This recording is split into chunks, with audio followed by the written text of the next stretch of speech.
Salve galeras, beleza? Olha só, agora a gente vai trocar uma ideia sobre o fenômeno chamado de dilatação térmica. Muito bacana. Olha só que legal, hein? Professor, mas o que é essa dilatação térmica? Dilatação térmica é toda vez que um objeto muda as suas dimensões.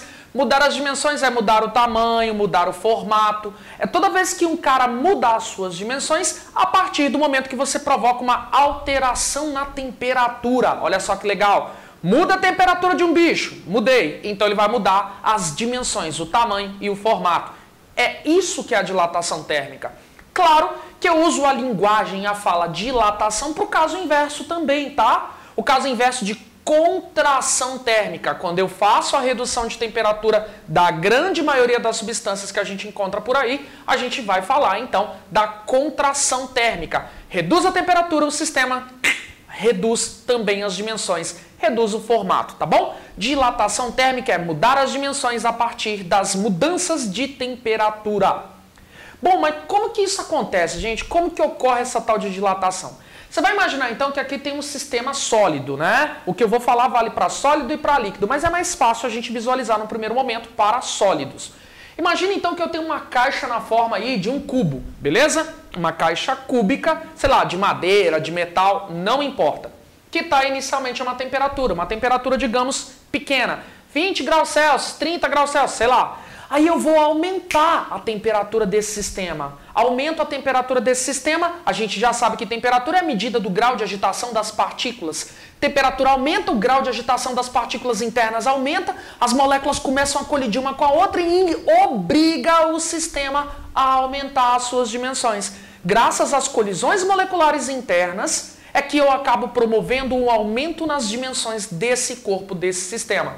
Ok? Ah, então houve uma variação nas dimensões? Houve. Então, o nosso grande objetivo é tentar determinar as variações de dimensões causadas por essa mudança de temperatura. Delta, em física, significa variação. A gente pode interpretar o delta como coisa final menos coisa inicial. Delta A final menos A inicial. Delta V, V final menos V inicial. Não sei quem é A, não sei quem é V. Tô cagando e andando. Mas eu entendi que delta em física significa coisa final menos coisa inicial. Pronto. Variação da dimensão é o grande segredo da dilatação, que é tentar determinar a dimensão do caboclo final menos a dimensão inicial, ok? Então, para te explicar como é que funciona esse negócio da dimensão, existem 3 casos de dilatação de sólidos que a gente precisa mencionar.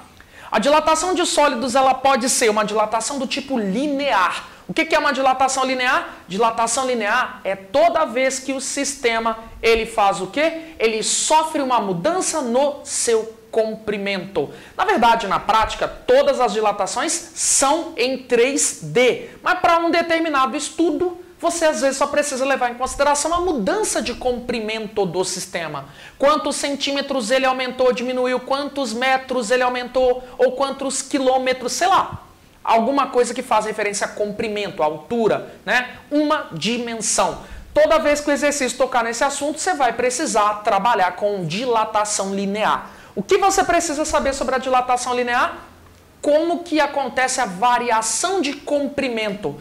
Vamos chamar o comprimento de um sistema de L, ok? Então eu quero saber a variação de comprimento. Essa variação de comprimento depende do comprimento inicial do sistema, depende de uma mudança de temperatura que você está promovendo e depende também da natureza do próprio material. Metal dilata de um jeito, né? Madeira dilata de outro, né? Então cada material tem uma característica.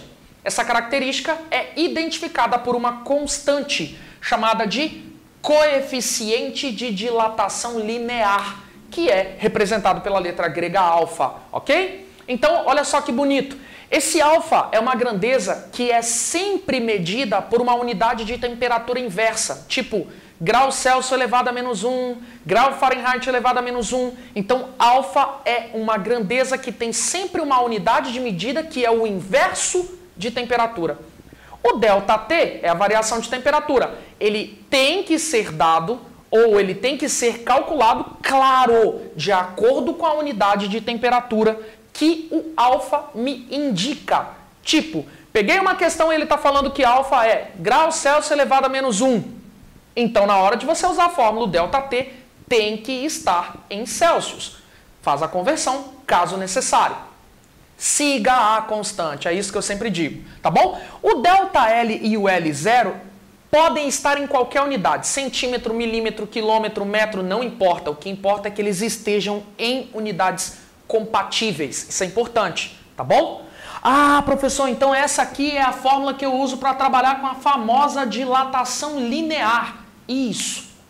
Professor, e se eu estivesse falando de dilatação superficial? Dilatação superficial é quando você está preocupado em entender como é que fica a mudança da dimensão, né, de duas dimensões, melhor dizendo. A mudança de área, tipo quantos metros quadrados, quilômetros quadrados, milímetros quadrados, centímetros quadrados, quanto de área teve de alteração. Então isso é a famosa dilatação superficial. Dilatação superficial, você vai poder calcular a variação de área a partir de uma fórmula extremamente parecida à primeira. Olha só, a formulinha de baixo é variação de área, é área inicial vezes um coeficiente, chamado de beta. Esse beta, na verdade, é um primo do alfa. Esse beta, na verdade, é algo que caracteriza a natureza da substância também, né? Ouro tem um valor, madeira tem outro, vidro tem outro e assim por diante. Esse beta, na verdade, é 2 vezes o valor do alfa. Por isso que eu falei que eles eram meio que primos. Entenda o alfa e entenderás o beta. É isso que você tem que assumir, tá bom? E o ΔT é variação de temperatura. Então, galera, é a mesma cara de fórmula. A diferença é como você vai ser solicitado nos exercícios. Área é metro quadrado, centímetro quadrado, milímetro quadrado. Encontrou uma fala como essas em unidade quadrada? Você entende então que é para trabalhar com dilatação superficial. A dilatação volumétrica é quando a gente fala das mudanças no volume em 3 dimensões. É a mudança de 3 dimensões, que depende do volume inicial, de uma constante que a gente chama de gama, muito criativo, né? E ΔT, variação de temperatura. Ô, professor, mas deixa eu ver se eu entendi. Então, a gente está trabalhando aí, ó, com um negócio que fala sobre variação do volume. Isso, que depende do volume inicial. Isso, depende do gama. Quem é esse gama? É uma constante que caracteriza cada tipo de material. Nossa, a gente já cansou disso, hein, professor? Pois é. Esse gama, ele faz referência ao tipo de material que a gente está trabalhando. Ouro tem um valor, cobre tem um valor, enfim, legal? E esse gama, acreditem, é primo do beta e do alfa. O gama é 3 vezes o valor do alfa. Cuidado, hein? A maioria das questões, quando falam de coeficiente de dilatação, ele cita alfa, coeficiente de dilatação linear. Você que, na maioria das vezes, vai precisar enxergar o contexto e entender se você vai ter que usar ou o alfa, ou o beta, ou o gama. Beta 2 vezes alfa e gama 3 vezes alfa. Legal? Lembra disso, tá bom? Agora presta atenção. Gente, não é só sólido que dilata, não. Líquidos também dilatam. Existe, então, a possibilidade de eu ter a dilatação de líquidos. Legal? E líquido, claro, só vai dilatar volumetricamente. Não faz sentido eu pensar em dilatação linear de líquido, nem em superficial de líquido. Por isso que a gente só toca no assunto dilatação volumétrica de líquido. Imagina que você pega uma água e coloca dentro de um caldeirãozinho em cima da chama do fogão. Legal? Não estou falando da água ferver, estou falando muito antes da água ferver. Botou o caldeirãozinho ali em cima do fogão, virou as costas, uns minutinhos depois, muito antes da água começar a ferver, você escuta aquele barulhinho tss, tss, tss, da água pingando na chama do fogão. Esse barulhinho é característica de quê? De que houve a dilatação da água. A água dilatou e transbordou da vasilhinha. Legal? Repito, não estou tocando no assunto água fervendo. Isso aqui antecede qualquer coisa de ebulição. Ah, então a água dilatou. Professor, já entendi. Sabe o quanto que a água dilata? O quanto? O tanto que entornou. Não, esse é um dos maiores erros. Você tem que lembrar o seguinte, a água está dentro de uma vasilha. A vasilha também dilata. Sólidos dilatam menos do que líquidos, ok? Então a vasilha também dilata. Se a vasilha também dilata, o tanto de água que dilatou acompanhou a vasilha e o que foi a mais acabou transbordando. Vamos dar um exemplo. Ó. Imagina que eu tenha uma garrafa com 1 litro de água. Pus lá no fogo, deu aquela aquecidinha. O que aconteceu? A garrafa dilatou. Se a garrafa dilatou, digamos que ela foi para 1,2 litros.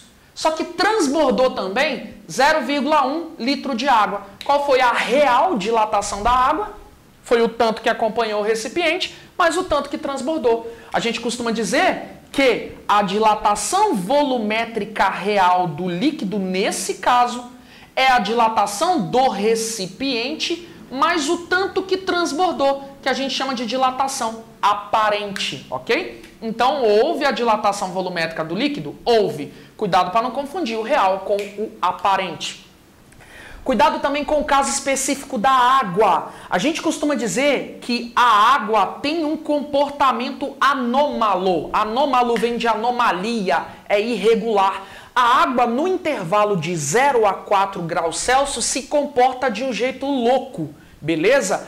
Indo de 0 para 4, aumenta a temperatura. Era para ela estar aumentando as dimensões. Não, ela está fazendo o contrário, está diminuindo. Fazendo o inverso, saindo de 4 graus Celsius e indo para 0, era para ela estar diminuindo as dimensões, mas não, ela está aumentando. Isso é por conta de um rearranjo molecular. Não vamos entrar em mais detalhes, mas eu quero que você entenda que você tem que saber que há uma irregularidade na dilatação da água entre 0 e 4 graus Celsius. Dilatação anômala da água. Lembra desse detalhe? É por isso que as garrafas de água dentro do congelador acabam arrebentando. Por quê? Porque a água, ela, ao reduzir a temperatura, nesse intervalo aí, né, de 0 a 4 graus Celsius, ela acaba fazendo o quê? Ela acaba aumentando o volume. Aí ela explode a garrafa onde ela está dentro, não é isso? Bom, as principais aplicações de dilatação são, presta atenção, dilatação de partes vazadas. O que é isso, professor?